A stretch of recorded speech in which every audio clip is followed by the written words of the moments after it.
Subscribe करें, like करें, share करें, कमेंट जरूर करें।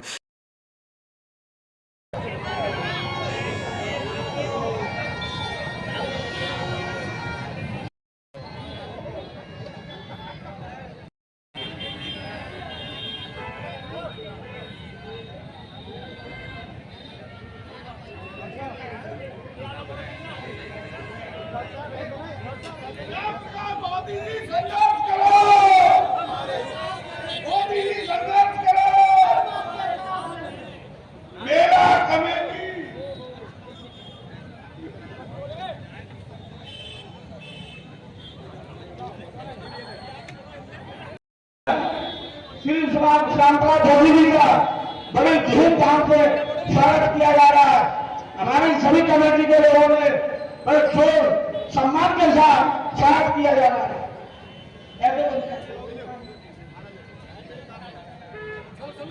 हमारे क्षेत्र के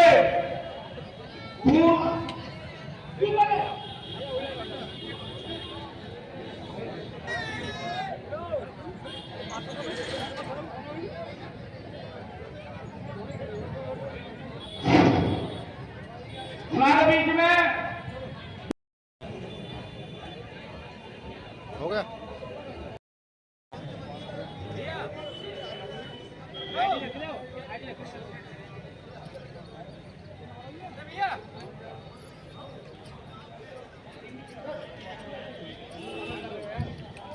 और हमारे बीच में राहुल रतन मोदी जी आए हुए सीडीओ साहब, कृपया मंत्री रहूंगा स्वागत करके जाए।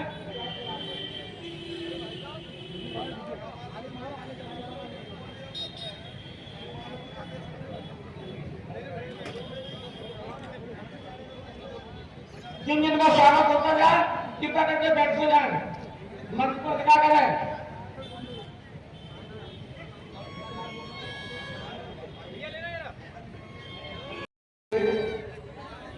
जोरदार और नौजवान जिलाध्यक्ष माननीय शशांक बौद्ध जी हमारे बीच में आ चुके हैं।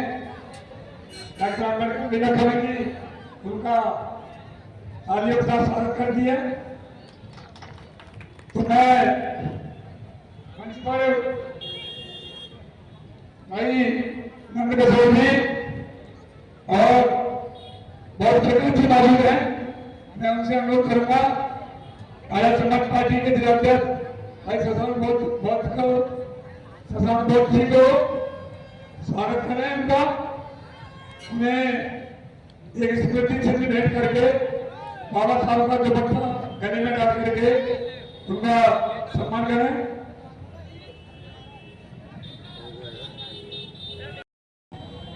बहुत बहुत धन्यवाद आदरणीय बाबूजी श्याम प्रकाश मोदी जी। सर्वप्रथम तथागत सम्यक संबुद्ध को नमन करते हुए बहुजन समाज के जैसे सभी संतों, गुरुओं, ऋषियों, महापुरुषों को नमन करते हुए अंधों को पैरों को कौन, गूंगों को चुनौन, नारी को सम्मान और भारत को संविधान देने वाले परम पूज्य बाबा साहब अम्बेडकर को नमन करते हुए इस देश के अंदर 6,743 जातियों को एक माला बनाकर करके बहुजन समाज का निर्माण करने वाले महानायक माननीय श्री काशीराम साहब को नमन करते हुए माननीय काशीराम साहब को इस बहुजन विचारधारा जोड़ने वाले महानायक माननीय दीनवाला बाल्मीकि साहब को नमन करते हुए और missile man doctor A P J Abdul Kalam साहब को नमन करते हुए मंच पर विराजमान आज के कार्यक्रम के मुख्य अतिथि हम सबके बहुत ही सम्मानीय और हम सबके आदरणीय करतार सिंह भारती जी बाबू जी, पूर्व विधायक बहुत ही सम्मान के योग आदरणीय धनप्रकाश भारती जी, मंच पर विराजमान पूर्व विधायक बहुत ही सम्मान के योग माननीय इंद्रलाल दिवेश जी और सम्मानित साथी जो मंच पर विराजमान है, मैं आप सभी का बहुत बहुत सम्मान करता हूं, आपको धन्यवाद करता हूं, आपको जय भीम करता हूं। सम्मानित साथियों, टेढ़ी बगिया क्षेत्र में इस मेले का आयोजन करने वाले हम सबके बहुत ही सम्मानित, हम सबके आदर्श आदरणीय श्याम प्रकाश मोदी जी का मैं बहुत बहुत धन्यवाद करता हूं। वो इस उम्र में भी आप लोगों के लिए लगे रहते हैं। उनके साथ साथ उनकी समस्त टीम का, उनके साथ काम करने वाले समस्त साथियों का मैं बहुत बहुत धन्यवाद करता हूं, बहुत बहुत साधुवाद करता हूं। और उपस्थित मेरे भाइयों, मेरी बहनों, मेरी माताओं, आप सभी को बाबा साहब डॉक्टर अम्बेडकर की 133वीं जन्म जयंती की बहुत बहुत शुभकामनाएं। सम्मानित साथियों, मुझे आदेश दिया गया है कुछ समय में अपनी बात को खत्म करना है, तो मैं बहुत जल्द अपनी बात को समाप्त करूंगा। मुझसे पूर्व अनेक वक्ताओं ने आप सभी को बाबा साहब डॉक्टर अम्बेडकर के बारे में बहुत ही कुछ बताया है, और आगे हमारे जो शीर्ष नेतृत्व के हमारे आदरणीय बुजुर्ग लोग बैठे हैं वो लोग भी आपको बताएंगे। मेरी माताएं बहनें बैठी हैं, जो कम बैठी हैं पर जो घरों में है, मैं उनको एक लाइन संबोधित करते हुए अपनी बात को शुरू करूंगा कि महिलाओं का जीना आसान नहीं होता, दुनिया में अगर पैदा कोई भीम नहीं होता। महिलाओं का जीना आसान नहीं होता, दुनिया में अगर पैदा कोई भीम नहीं होता। मनुवाद की गुलामी से सदा घूंघट की आड़ में रोती महिला फिर सर उठाकर जीना आसान नहीं होता। बाबा ने तोड़ा है तेरे हाथों की बेड़ियों को, वरना कलम चलाना आसान नहीं होता, और नहीं बनती कोई महिला डीएम, सीएम और पीएम अगर बाबा ने संविधान लिखा ना होगा। सम्मानित साथियों, आज जो कुछ भी है वो परम पूज्य बाबा साहब डॉक्टर अम्बेडकर के संविधान की वजह से है। बाबा साहब खुद कहते हैं जब तक संविधान जीवित है, जब तक मैं जीवित हूं, जिस दिन संविधान मर गया उस दिन आप मुझे मरा हुआ समझ लेना। सम्मानित साथियों, बाबा साहब ने अपने जीवन में कितने संघर्ष, कितने कठिन परिश्रम और कितना त्याग करके आप सबको, हम सबको यहाँ लेकर के आ पाए। हम सब लोग जो साफ पानी पी पाए वो सिर्फ और सिर्फ बाबा साहब डॉक्टर अम्बेडकर की वजह से पी पाए। हम सब लोग आज सम्मान का जीवन जी रहे हैं। बोलने का, पढ़ने का, लिखने का, दिखने का, रहने का, कहने का सारे जो अधिकार हमको मिले हैं वो परम पूज्य बाबा साहब डॉक्टर अम्बेडकर के संविधान की वजह से मिले हैं। पर सम्मानित साथियों, आज वो संविधान खतरे में है, आज बाबा साहब का वो आंदोलन खतरे में है, आज बाबा साहब की विचारधारा खतरे में है। जिस आंदोलन के लिए, जिस संविधान के लिए बाबा साहब ने अपने 4 बच्चे कुर्बान कर दिए, आज वो संविधान खतरे में है। ये समय जयंती को बहुत खुशी से मनाने का नहीं है, ये समय गंभीर चिंतन करने का है। अगर संविधान ना बचा तो आप और हम लोग कहां होंगे? अगर संविधान ना बचा तो बाबा साहब के जो बच्चे कुर्बान हुए उनकी कुर्बानी कहां जाएगी? अगर संविधान ना बचा तो इस देश के अंदर तमाम शोषित पीड़ित बच्चे समाज जो आज सम्मान का जीवन थोड़ा बहुत जी पा रहा है, वो सम्मान का जीवन कहां रहेगा? ये बात बहुत चिंता की विषय है, ये बात बहुत सोचने की विषय है कि बाबा साहब डॉक्टर अम्बेडकर का संविधान आपको बचाना पड़ेगा। सम्मानित साथियों, इस देश के अंदर तमाम करोड़ों शोषित वंचितों की आवाज को बुलंद कर रहे भीम आर्मी के चीफ, आजाद समाज पार्टी के राष्ट्रीय अध्यक्ष परम आदरणीय बड़े भाई एडवोकेट चंद्रशेखर आजाद जी को अपना आदर्श नेता मानते हुए, सम्मानित साथियों, जब भी इस देश के अंदर कहीं कोई घटना होती है, कहीं कोई पीड़न होता है, कहीं कोई एट्रोसिटी होती है, जब हाथरस में हमारी बहन को परेशान किया जाता है, जब इस पूरे देश के अंदर कहीं कोई घटना होती है, चाहे राजस्थान में हमारे भाइयों को मुंह रखने में मार देते हैं, चाहे राजस्थान में हमारे भाई को घड़े चुनने में मार देते हैं, तो जिनके लिए कोई लड़ने वाला आता है तो सिर्फ और सिर्फ एडवोकेट चंद्रशेखर आजाद जी आते हैं। इससे पूर्व एक पिछले साल भी परम आदरणीय बड़े भाई एडवोकेट चंद्रशेखर आजाद जी आप लोगों के बीच में आए थे। सम्मानित साथियों, मैं ज्यादा समय ना लेते हुए अपने सम्मानित साथियों को एक बात कहूंगा, मेरे युवा साथी खड़े हैं, मैं उनको भी एक बात कहूंगा कि हौसला रख वो मंजर भी आएगा, कि हौसला रख वो मंजर भी आएगा, और प्यासे के पास चलकर समंदर भी आएगा। यूं थकार के ना बैठ मंजिल के मुसाफिर, मंजिल भी मिलेगी और जीने का मजा भी आएगा। हमको घबराना नहीं है, हमको डरना नहीं है, हमको परेशान नहीं होना है। जब तक बाबा साहब के औलादों में, जब तक बाबा साहब के बच्चों में खून का आखिरी कतरा होगा, इस संविधान को हम छूने नहीं देंगे। इस बात को मैं आप लोगों से कहना चाहता हूं। जब तक आप लोग जीवित हैं, जब तक बाबा साहब के बच्चे जीवित, अपनी जान की बाजी लगा के बचाएंगे। सम्मानित साथियों, संविधान बचाना है तो जोर से बाबा साहब के अम्बेडकर का नारा लगाइए, बाबा साहब, बाबा साहब, जब तक सूरज चांद रहेगा। सम्मानित साथियों, आप बहुत धीरे बोल रहे हैं। आप उस महापुरुष का नाम ले रहे हैं जिस महापुरुष ने आपको बोलना सिखाया। आप उस महापुरुष का नाम ले रहे हैं जिसने आपकी जबान को खोलना सिखाया। ये जबान तो पहले नहीं थी, ये मुंह तो पहले नहीं था। याद करो मनुस्मृति को, जब आप मंत्र बोलते थे तो जीभ काट दी जाती थी, जब आप मंत्र जनपद आगरा के टेढ़ी क्षेत्र में, जो कि हमारे आगरा शहर के वरिष्ठ समाज सेवी श्याम प्रकाश बोधी जी के द्वारा यहाँ पर एक बाबा साहब के जन्म दिवस के अवसर पर एक कार्यक्रम किया जाता है। और क्या क्या कार्यक्रम होता है इसके विषय में हम जानना चाहेंगे। सर, क्या क्या कार्यक्रम होता है? देखिए अमित जी, सबसे पहले मैं आज आपको बाबा साहब डॉक्टर अम्बेडकर जी की 133वीं जयंती के शुभ अवसर पर आपको और पूरे देशवासियों को बधाई देता हूँ।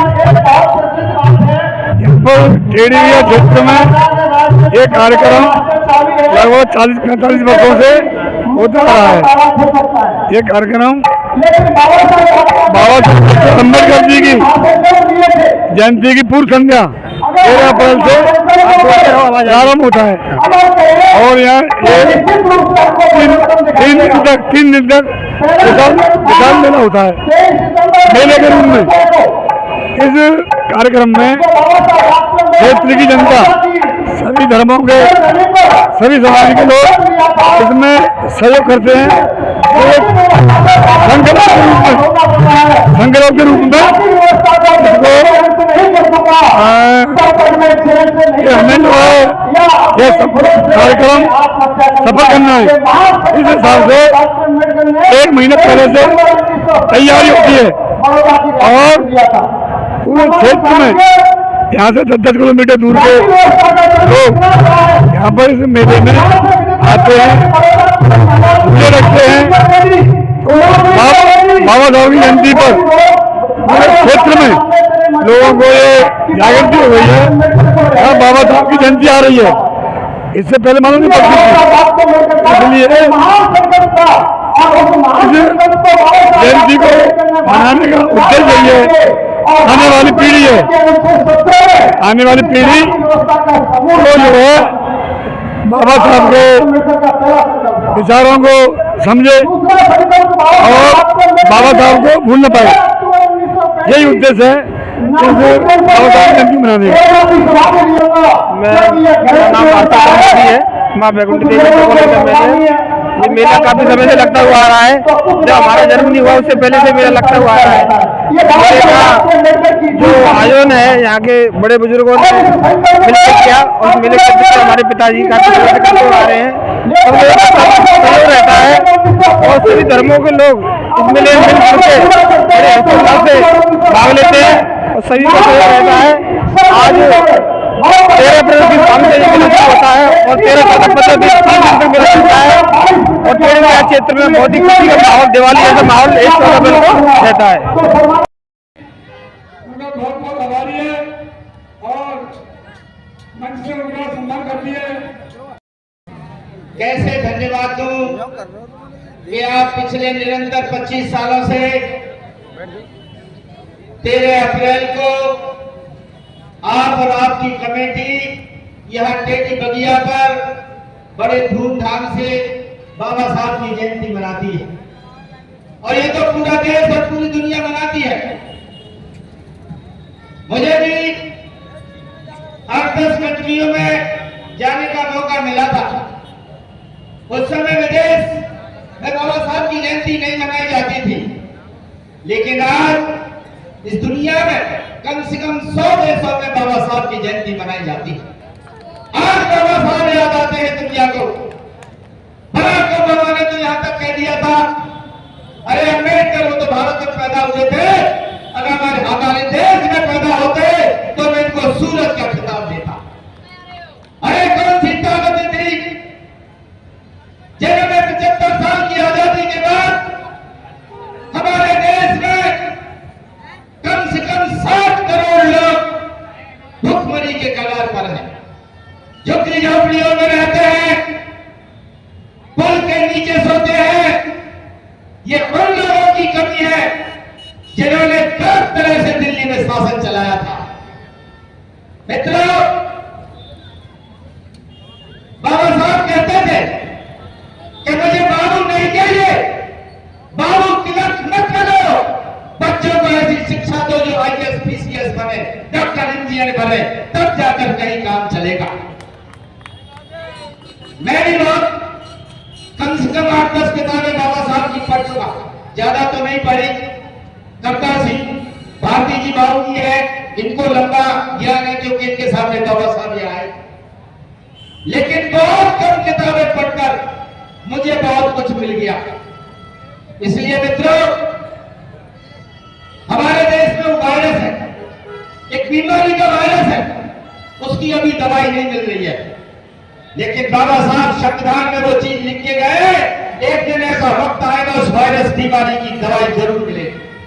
ये छुआछूत, जातिवाद, ये ऊंच नीच एक दिन बिल्कुल समाप्त हो जाएगा। और यही संतान की बात, अरे किसके बाप में ताकत है, किसकी मां ने दूध पी लिया है जो बाबा साहब के संविधान को खत्म कर दे, उस दिन देश में कदर हो जाएगा। अरे जब राजाओं के रजवाड़े थे और मुगलों का शासन था और जब विदेशियों का शासन था, तब ये समाज खत्म नहीं हुआ। तो अब तो हमारा समाज बहुत आगे जा चुका है, अब तो बाबा साहब को बहुत कर चुके हैं, बहुत समाज आगे जा चुका है, लेकिन अभी बहुत कुछ बाकी है।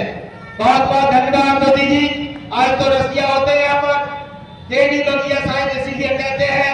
मैं तो कई वर्षों से यहाँ आता हूँ, लेकिन जो आपने पटाखे चलाए, आज बाबा साहब का जन्मदिन इस तरह से मनाया, मेरी तरफ से बहुत बहुत शुभकामनाएं, क्योंकि यहाँ अभी और वक्ता है, यहाँ रसिया सुनने के लिए आए हैं।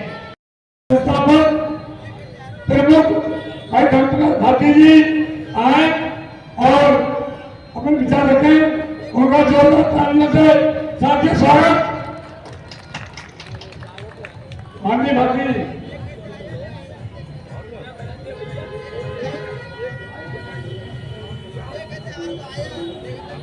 संसार को शांति और मानवता का संदेश देने वाले महाकाव्य कथा की कवि विश्व रत्न बोधिसत्व भारतीय संविधान के निर्माता परम पूजनीय बाबा साहब डॉक्टर अंबेडकर जी के चरणों में नमन करते हुए आज इस कार्यक्रम की अध्यक्षता कर रहे आदरणीय वरिष्ठ अधिवक्ता प्रकाश सिंह भारती जी, हमारे पूर्व विधायक आदरणीय प्यारीलाल दुबेश जी, सम्मानित मंच और पिछले 40 वर्षों से इस कार्यक्रम का आयोजन कर रहे हैं हमारे बहुत ही सीनियर नेता श्याम प्रकाश मोदी जी, उनकी टीम चंद्रभान मौर्य जी, बलबीर जी, सभी टीम का मैं बहुत बहुत धन्यवाद करना चाहता हूँ, आभार व्यक्त करना चाहता हूँ। साथियों, हम लोग आज संपूर्ण भारत में बाबा साहब डॉक्टर अंबेडकर की 133वीं जन्म जयंती मना रहे हैं और ये बड़ी खुशी की बात है कि दुनिया में, भारत के साथ साथ दुनिया में बाबा साहब डॉक्टर अंबेडकर की जयंती मनाई जाती है। कल 14 अप्रैल है, आप देखना America, England, France, Japan, China, सब जगह बाबा साहब डॉक्टर अंबेडकर की जयंती मनाई जाती है। भारत में अगर ये सम्मान, ये गौरव किसी को प्राप्त है कि पूरी दुनिया में उनकी जन्म जयंती मनाई जाती है, तो ये गौरव परम पूजनीय बाबा साहब डॉक्टर अंबेडकर जी को हासिल है। ये देश में किसी दूसरे नेता को ये हासिल नहीं। मैं उनकी जन्म जयंती के मौके पर ज्यादा समय आपके बीच में नहीं लूंगा, क्योंकि मुख्य कार्यक्रम रसिया का है और आप लोग भी मन बना के भाषण सुनने के लिए नहीं आए हैं, रसिया सुनने के लिए आए, तो मैं ज्यादा समय आपका नहीं लूंगा। 2-3 बातें के 5-7 मिनट में अपनी बात खत्म करता हूँ। बाबा साहब डॉक्टर अंबेडकर चाहते क्या थे, उनकी तमन्ना क्या थी, इस पर हमें आज विचार करने की जरूरत है और विचार करके सोचकर उस काम में लग जाने की जरूरत है। देखिए, 26 जनवरी 1950 को हमारे देश में जो संविधान लागू हुआ, उस संविधान ने प्राचीन काल के 2 काम किए। प्राचीन काल के जो 2 काम किए वो मैं आपको बताना चाहता हूं। हमारे नेता, चाहे हमारे देश के राष्ट्रपति हो, प्रधानमंत्री हो, किसी भी दल के हो, किसी भी पार्टी के हो, जब वो विदेशों में जाते हैं, भारत से बाहर जाते हैं, तो बड़े गर्व से कहते हैं कि मैं उस धरती से आया हूं जिस पर बुद्ध ने जन्म लिया था। मैं बुद्ध की धरती से आया हूं। अपना चौड़ा सीना करके कहते हैं मैं बुद्ध की धरती से आया हूं। दूसरी बात कहते हैं कि हमारा देश कभी विश्व गुरु था। दुनिया के लोग भारत को नमस्कार करते थे, लेकिन हमारे साथ नाइंसाफी ये होती है कि वो उसकी तारीख नहीं बताते, वो कालखंड नहीं बताते कि जब ये देश, भारत देश विश्व गुरु था तो वो कालखंड कौन सा था, वो समय कौन सा था। मैं बताना चाहता हूं, वो समय था बौद्धों का शासन काल। अशोक सम्राट से यह काल शुरू हुआ था और बृहदत्त तक ये शासन काल चला।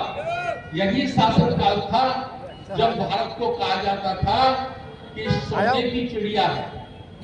चूंकि दुनिया की जो धन संपदा है, दुनिया की जो संपत्ति है, उसका भाग 35% भाग उस धन संपदा का भारत में था, जिसको जीडीपी कहते हैं। जीडीपी कहते हैं 35% धन पूरी दुनिया का भारत के पास था। इसलिए दुनिया के लोग भारत को सोने की चिड़िया कहते थे। और बड़े बड़े जो विश्वविद्यालय थे, तक्षशिला, नालंदा, विक्रमशिला, ये भारत की धरती पर थे और दुनिया के बच्चे पढ़ने के लिए भारत की धरती पर आते थे। इंजीनियर, डॉक्टर, वकील, बड़े बड़े वैज्ञानिक बनकर भारत की धरती से जाते थे। तब इस देश को दुनिया के लोग विश्व गुरु कहते थे। तो बाबा साहब डॉक्टर अंबेडकर की जो दो बातें मैं आपको बताना चाहता हूं। एक बात ये बताना चाहता हूं कि भारतीय संविधान में बाबा साहब का आर्टिकल 13 आर्टिकल अनुच्छेद जो बाबा साहब ने लिखा है, तो बाबा साहब ने उसमें क्या लिखा है? 26 जनवरी 1950 को जब ये संविधान लागू हुआ तो आर्टिकल 13 में लिखा है कि प्राचीन काल की जितनी भी व्यवस्थाएं हैं, जितनी भी परंपराएं हैं, जितने भी नियम और कायदे कानून हैं, वो सारे आज शून्य घोषित किए जाते हैं। उनको समाप्त किया जाता है, उनको खत्म किया जाता है। अर्थात वर्ण व्यवस्था, जाति व्यवस्था, भेदभाव, ऊंच नीच आर्टिकल 13 ने भारत में समाप्त कर दिया। और दूसरा आर्टिकल, संविधान का आर्टिकल 17 में बाबा साहब डॉक्टर अंबेडकर ने लिखा, भारत का प्रत्येक नागरिक समान रूप से बराबर का होगा, ना कोई छोटा होगा ना कोई बड़ा होगा। ये बड़ी ताकत बाबा साहब डॉक्टर अंबेडकर जी ने संविधान में दी। और जिस देश को सोने की चिड़िया कहा जाता था, जिस देश को विश्व गुरु कहा जाता था, बाबा साहब डॉक्टर अंबेडकर की तमन्ना थी कि ये भारत दोबारा से विश्व गुरु बने, दोबारा से सोने की चिड़िया बने। तो 14 अक्टूबर 1956 को नागपुर की पावन भूमि पर लाखों अनुयायियों के साथ उन्होंने हमें हमारा प्राचीन काल का बुद्ध धम्म हमको वापस दिया, जिसे हमें ग्रहण कर लेना चाहिए था। मैं बताना चाहता हूं कि अगर इस देश में से जातिवाद को खत्म करना है, अमीरी गरीबी की खाई को दूर करना है, तो दूसरा कोई रास्ता नहीं है सिवाय बुद्ध धम्म के। जब तक हम बुद्ध धम्म को ग्रहण नहीं करेंगे, तब तक हम जातिवाद को खत्म नहीं कर सकते हैं। और देखिए, आज हम अनुसूचित जाति से हैं या पिछड़ी जाति से हैं, हमारे ऊपर अन्याय अत्याचार होगा तो हमारी बात सुनने वाला दुनिया में कोई नहीं है। और यदि हम बुद्ध धम्म को अंगीकार कर लेते हैं, हम बुद्धिस्ट हो जाते हैं और फिर हमारे ऊपर एक उंगली भी उठेगी, तो दुनिया के लोग हमारे साथ खड़े होंगे। जापान के लोग होंगे, चाइना के लोग होंगे, फ्रांस के लोग होंगे, पूरी दुनिया के लोग हमारे साथ जुड़ जाएंगे। बाबा साहब डॉक्टर अंबेडकर जी ने बुद्ध धम्म देकर हमें केवल भारत तक नहीं बल्कि पूरी दुनिया के साथ जोड़ने का काम किया है। मैं ये निवेदन करना चाहता हूँ कि उनकी इस जयंती के मौके पर हम लोगों को ये संकल्प लेना चाहिए कि भारत को जब तक हम प्रबुद्ध भारत और बौद्ध में भारत नहीं बना देते तब तक चैन की सांस लेने वाले नहीं है। यदि हम बाबा साहब के अनुयायी हैं तो हमें इस देश को अखंड भारत, अखंड राष्ट्र, प्रबुद्ध भारत और बौद्ध में भारत बनाना ही होगा। चूंकि आचार संहिता लगी है, मैं ज्यादा नहीं बोलना चाहता। बाबा साहब के संविधान पर चारों तरफ से आक्रमण हो रहा है। पूंजीवाद और सामंतवाद लोकतंत्र को खत्म करने पर तुले हुए हैं। तो ये बाबा साहब डॉक्टर अंबेडकर के बेटों की जिम्मेदारी है कि ना हम लोकतंत्र खत्म होने देंगे और ना हम संविधान को कमजोर होने देंगे। हम बाबा साहब डॉक्टर अंबेडकर की जयंती पे ये संकल्प लें, ये कसम खाएं कि एक बूंद खून की जब तक हमारे अंदर है, हम इस देश के लोकतंत्र को और इस संविधान को खत्म नहीं होने देंगे। बहुत बहुत धन्यवाद। नमो बुद्धाय। जय भीम। धन्यवाद साथियों। हमारे आपके बीच में अभी इस कार्यक्रम के मुख्य अतिथि जी ने कम समय में ही बाबा साहब का जो सपना था, कैसा सपना था, विस्तार पूर्वक साथियों आपको बताया।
तेरा ही गुण गावे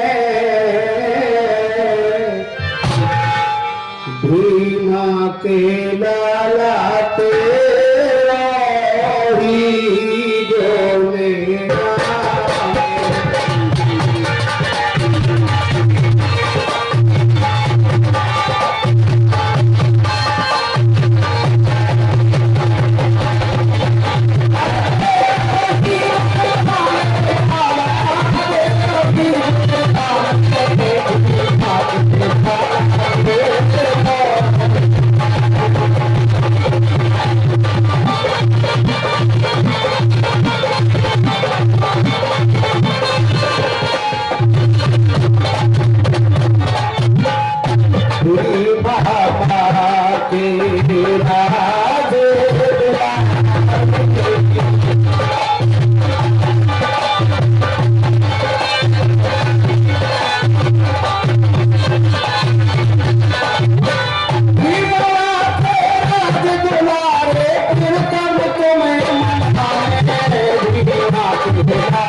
आज की न्यूज़ आपको पसंद आए तो लाइक करें, शेयर करें, कमेंट करें, सब्सक्राइब जरूर करें, जिससे कि हमारा चैनल आगे बढ़ सके और हम अपने देश और देशवासियों की सेवा कर सकें। इसी के साथ फिर मुलाकात होगी, तब तक के लिए आपसे विदा लेते हैं। नमस्कार।